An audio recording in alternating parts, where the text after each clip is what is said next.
Why does it feel like people speaking about community has a tonality as if these people feel as though their voice never mattered or that they couldn't be included? Because I think there are many systems and institutions to point to toward culpability. I think, and I'll speak for the journalism and media industry, I think we've been very transactional in how we've engaged Detroiters, right?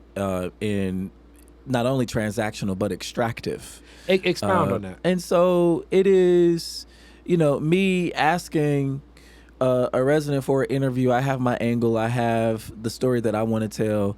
I use sound bites from said interview, and it leaves the resident sometimes feeling incomplete or feeling taken advantage of because the context of which they were saying hasn't been included. Right. I had a complaint from a resident on the east side, Bart Martin, who gave a television interview to one of the stations here and was really dissatisfied with how they told the story. This is how we've operated for a long time, and I think that British Detroit and Outlier Media and Detour and other publications, even Tostada Magazine, Detroit is Different, is trying to force a reckoning in how we tell stories in the city of Detroit, especially from a resident perspective. I think the other piece is that media has been kowtowing to the chambers of power for far too long.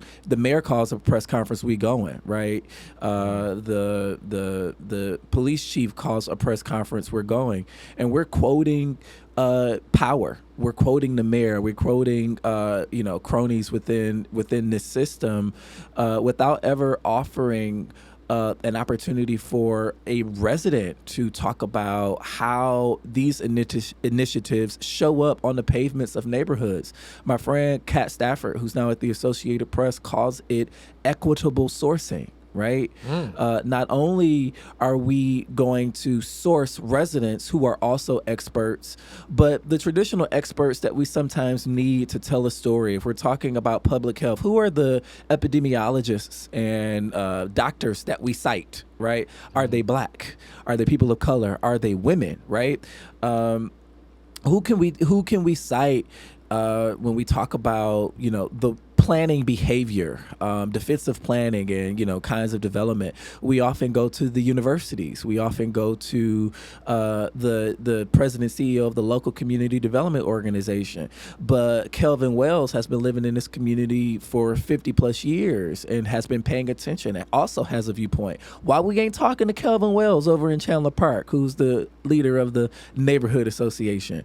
It is us thinking differently, number one, about expertise. It is us thinking differently about how we source stories. And the reason why residents feel like they aren't heard is because they haven't been heard. It's not a feeling. It is the truth. Reality. It is a reality. And what we aim to do is not only have these conversations, but to have them in an iterative way. And so keep in touch with us. We're going to keep in touch with you because, number one, you're going to see your viewpoint reflected in the stories that we tell. Shout out to Bryce Huffman, who wrote up the first article from our town hall in District 1. But we coming back and we going to keep asking again and again. Okay, and this is unique that you said that. And you work with one of my homies, and she's taught me a lot of game over the years. But shout out Catherine Kelly. Catherine Kelly, managing editor and director at BritishDetroit.com. I remember when it was so funny when Whole Foods opened in Midtown. Yeah. And the picture they had of the Free Press, it was like a group of Black women all like with their crying. And then a couple of them like had praise hands up and stuff like that. And then Catherine came in like, I hate this. You know what I'm saying? Now, we're definitely glad to see a Whole Foods in the community. Like that provides other options to make a selection. Because I'm a hip hop fan. So I like 89 hip hop. I want you to have an option of everything from Luke to Public Enemy, to Salt and Pepper, to MC Light, like have at it. Yeah.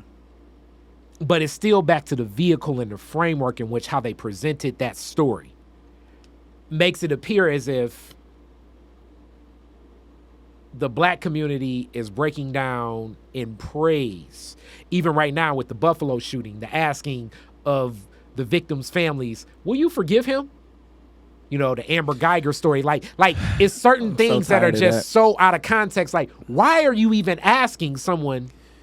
Because I think we have in this grieving moment through media about forgiveness. Because that is, I mean, that's the blueprint, right? For blackness. For blackness. Because after we're gonna get to forgiveness, the shooting at the church in Charleston? Charleston, yeah. But let us consider audience, right?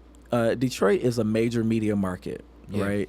We are rich in media. We have 2 major dailies. We have a business publication, and we have 3 or 4 broadcast stations. Right, that not only serve Detroit, but mainly serve Southeast Michigan, and the region. The Detroiters that we are trying to reach just ain't the Detroiters that the Free Press is talking to.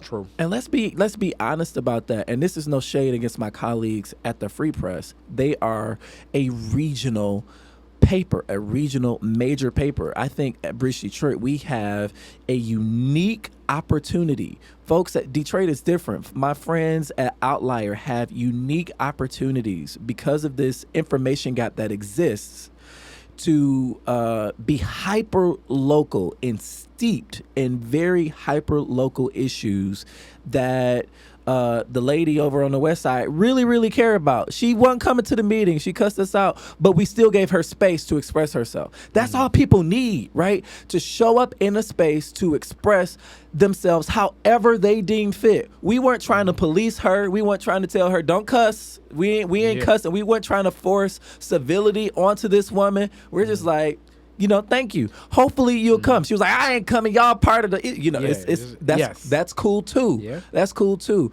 But for us to provide that stage, right? And to provide the accountability, me being a Detroiter, me having to go home at night to a Detroit address provides a different level of accountability. I ain't going outside of the city to go home, right? I'm going back to the block. I'm going back to Detroit. I know that I have to answer and solve for, when I go canvassing in District 4, because that's coming up next, the things that we say. The things that we have written, I got to provide. I have to be accountable to residents for that, right? It's a different perspective, right? And it is one that I take very seriously as a person with platform, as a person that has the ability to tell stories, right? That check of accountability, right? Where I got to go home to my neighbors. Yeah. You feel me? And that's a very different relationship. I am, let's talk about, the duality of not only being a black man, but being a Detroiter and experiencing information crises as a Detroiter, but also having to write about it and tell this, you know what I'm saying? Like these are the dualities that we live in. We just happen to be privileged with platform. And number 2, name that privilege.